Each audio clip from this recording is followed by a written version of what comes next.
Mental Health Monday on Radio City Talk with Mick Coyle. Radio City Talk. So here's a new feature as part of our Mental Health Monday brand. We're calling it Mental Health Monday Extra. Jake Mills joins me in the studio. Jake, it's Tuesday. It is, yeah. You with us so far? Yeah, so how many hours have we got to go left? No. Oh. So Jake is with us in the studio. Jake is from Chasing the Stigma, and he is the man behind the Hub of Hope. He's also the man who, for 24 hours, sat alongside me and producer Lizzie and Dave Downey, Layla Wright, and we did the 24-hour mental health marathon. It was a big success. It was. And ever since then, we've kind of been talking about what more we can do. One of the things that we're often keen to do is make sure that we continue the conversation in regard to mental health. So we're adding Mental Health Monday Extra to our arsenal, which will be available obviously as a radio show, but also as a podcast, so we can spend a little bit more time discussing things. It's a debrief, innit? It's a little bit like a debrief. Yeah. Before we get on to the debrief from yesterday's podcast, which is available to download now, just explain the Hub of Hope, by the way, because we're going to be big on signposting in this part of the show, that it's not just about sharing stories, but it's about then saying, also, you can go here and you can find out more information here. Yeah, the Hub of Hope was set up by Chasing the Stigma, which is the charity that I founded and chief exec of. The idea behind Hub of Hope was that when I personally needed help and support, I didn't really know about it. I started to learn about the help and support that was available following a suicide attempt when I didn't need it. And it's about bringing everybody together, making that help as easy as possible to find. So it's the first of its kind database, and as far as we're aware in the world, that can use your device's location, whether that's your phone, your tablet, or your computer, to locate mental health support and services that are around you at the click of a button. And that might be Wirral Mind, it might be Papyrus, it might be Samaritans, it might be a million and one different things. I've just seen the guys behind Team Me United, who do football sessions for men and women based around positive mental health as well. They've just signed up as well. Yeah, and in many ways, it's the people like Team Me United who the hub was designed for, really, because it's about looking at the alternative methods of help in places where you might not be aware of. But also it is about the nationals as well, so you'll always get a result no matter where you are. You will always get a result and it's about changing that narrative. That's what we want to do, is we want to change that narrative that yes, we know we need a drastic change. Yes, we know that we need a lot of money in mental health services. Yes, we know so much has to change from top to bottom. However, we do want to change that narrative a little bit to be like, but there is help available, there is support, because we want to think about the people here and now, the people who need the support. And it's about removing those barriers and making help as easy as possible to find. One of the things, hubofhope.co.uk, by the way, is the website where you can find out more information. There's loads of stuff across social media as well. We'll make sure that all the links are up there. One of the themes that emerged from this week's Mental Health Monday, Jake, was about how the employers can sort of take responsibility for their employees' mental health. And there's the kind of ethical responsibility that an employer has, but also if you're an employer who is not interested in your ethical responsibility, your moral responsibilities as someone's sense of being a human being, there's also economic benefits as well to being proactive in terms of the mental health of your employees. Which of those two arguments works for you? Because naturally we'd always say, hey, everybody wants to be on with this mental health, and yeah, we've all got to be right on with all this as well. But at the same time, these are austere times in which we live. The bottom line is key for absolutely everybody. So you've almost got to be quite cynical in how you target these things and say, well, actually, this is about your bottom line, because this is about employee absence. This is about lost productivity. Yeah, and I think both points were raised and covered in the podcast yesterday, where you're talking about it from a kind of a personnel taking time off, and there was a point raised about the people who wouldn't take the time off and are then sat in work struggling or not feeling right and up to the job. But also I would argue that people still would take the time off. They would just take it off for a different reason. They'll find a reason to take it off and not use the actual reason. And for me, that's quite an important one, because it's about if you just take that time off and say, and you tell your boss for whatever reason that you've got a cold or you've got a stomach bug, you're still hiding from that yourself, and I appreciate how difficult a thing that is, and it's about that stigma that's attached to it. So with the Time to Change pledge and everything else that you talked about yesterday, that's really important, because that's saying you can talk about it, and it's for the employers to say to the employees, it's okay for you to tell us the main reason why that is, and then we can also find the help. And another point as well yesterday that was raised about from the blue light services point of view, and this idea that the people we are turning to help, turn to for help, do need to turn to somebody for help. And I think, I've heard that quite a lot of times. People think, well, actually, I've never actually thought about that. And it's like almost like the robots that are the blue light services who can't be affected by anything. But I think overall, what is really important, and again from the idea of chasing stigma and the hub of hope, is about tying into all these different services that are available for all these different people. I'll often get people coming to me and ask me, how do I speak to somebody about this? How do I kind of approach them about the problems they're going through? I know that something's wrong, whether that's a colleague or a loved one. How do I have that conversation with them? And I always say one of the best things you can do straight away is, before you even talk to them, be aware of the help and the services and the support that are there. But there's a responsibility. If you sign up to the Time to Change pledge as the Combined Authority or Merseyside Fire and Rescue Service or Mersey Travel as well, there's a responsibility then, isn't there, to not just do it because you think that it's the right on hip thing to do at the moment, because that's seen as the, mental health is the thing that everybody's talking about. It's about then you being able to have that conversation. And Time to Change and various different charities provide loads of resources where you can literally learn what to say in those circumstances if a member of staff comes to you. And you've got to do that, because actually what would be worse than going, this is a mental health free, friendly environment. Somebody does it and someone just looks at you blankly going, sorry, don't know how to help. Yeah, and I'm under no illusion that doesn't happen. And that is kind of, it's not just about from an employer's point of view. It's not just a box ticking exercise. If you are, and this is exactly what I said to you when you started this show as well, is that if you're going to be talking about it publicly, if you're going to be talking about mental health, either on a radio show or as an employer, to say we're a mental health friendly, then you have to expect people to come to you, and you have to expect them to understand for their expectation of you as that employer. If you're saying we're a mental health friendly employer or workplace, then there's a massive expectation of you then. And the easy part is the action plan and the signing the pledge.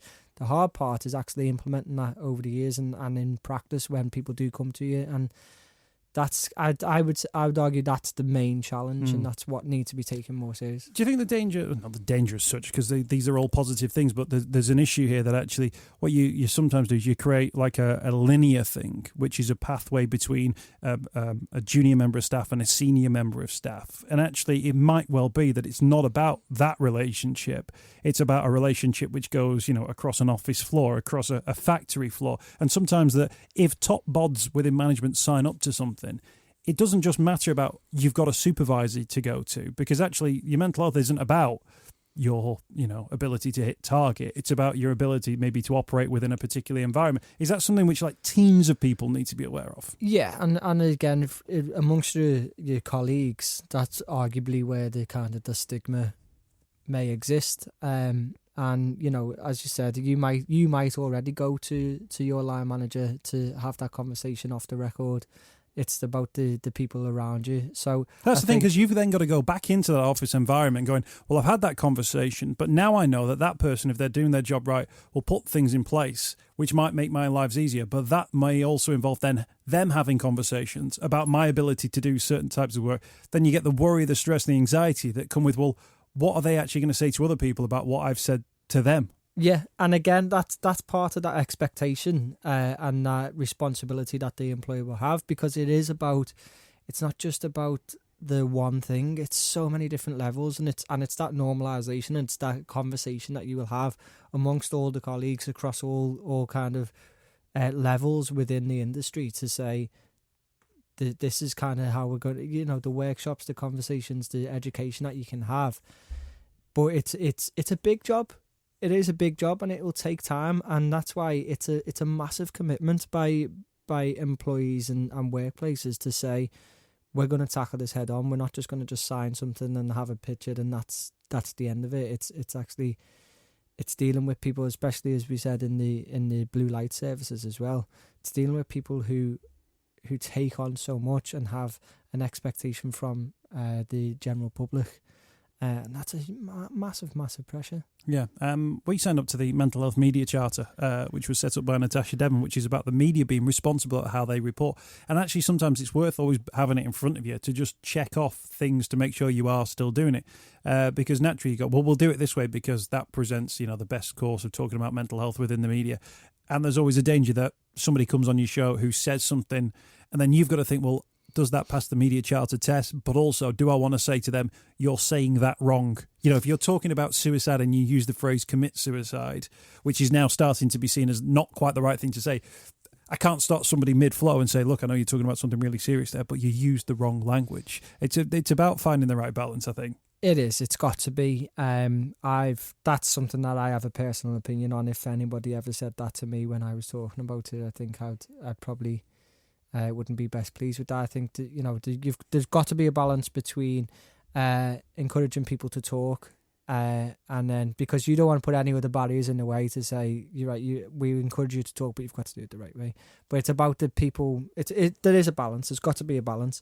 But again, it's about that idea of knowing the process and knowing how you're going to go from somebody having that conversation with you to then helping them through that.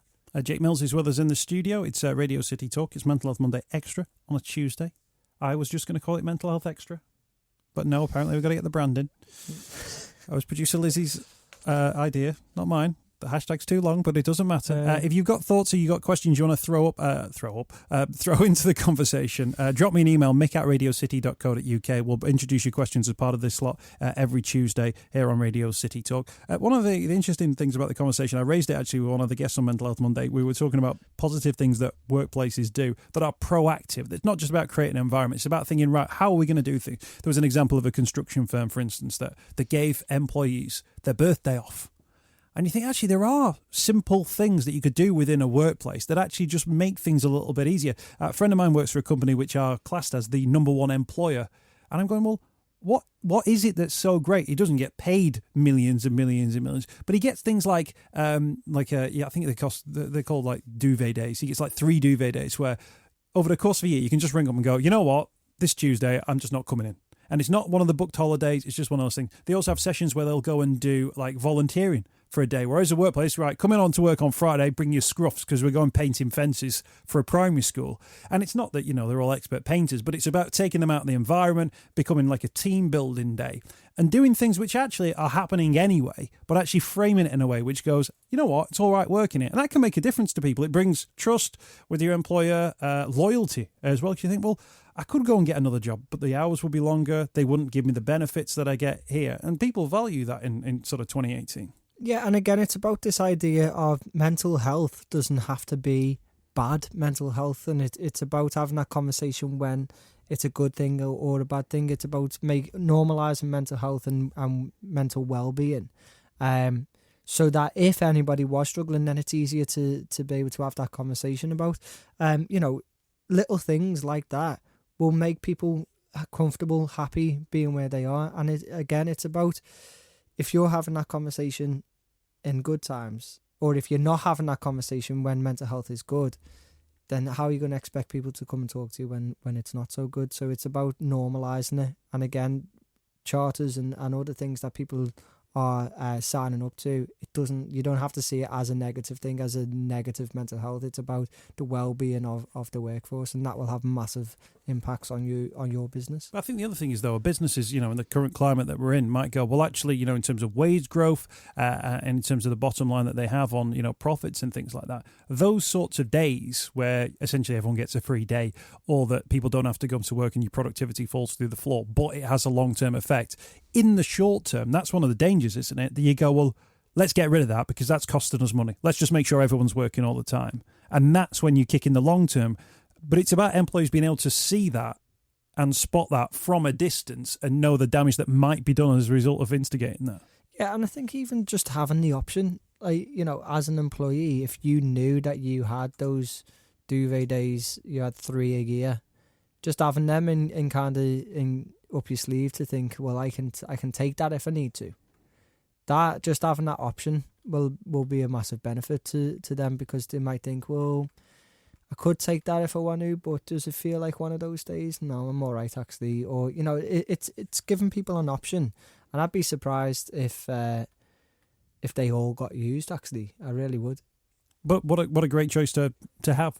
Yeah, exactly. And but that is it. You're giving people that choice. You're giving people that option. And that in itself, having that option is kind of a bit of a lifeline. Thank you to everybody who's been in touch with the show and is sharing and retweeting yesterday's podcast. Mind Blue Light, hello to you guys as well. 999 Mental Health at Mind. Let me get this right. At Mind Blue Light to get the latest from those guys. 999 Mental Health Champions, MH Champions. You can get through social media as well. That was Paul Bannister's Twitter handle as well. Sue Baker, TTC, from Time to Change, at Sue Baker TTC. She was on as well. She said to me that I look younger than she thought I was. Yeah, that don't take that as a compliment. That was an insult. I sometimes think, do I have a really old voice? Is that what it is? I don't think you look like how you sound. Right, don't say any more on that. Don't say any more on that one. But I will invite you back next week. Jake Mills with Mental Health Extra. Mental Health Monday Extra. Right. We'll come up with a decent hashtag for this. But if you've got emails, you've got questions, you've got thoughts from a mental health point of view, if you've got stories that you want to get involved in or get us involved in, drop me an email, mick@radiocity.co.uk. This will also appear in your podcast feed if you already subscribe to Mental Health Monday. So it'll appear naturally as like a footnote to each of the episodes. So if you get to the end of an episode and you start listening on a Tuesday, this episode should just kick in naturally. Yeah. That being described as a footnote is one of the nicest things you've ever said to me. It was nicer than the thing you said to me.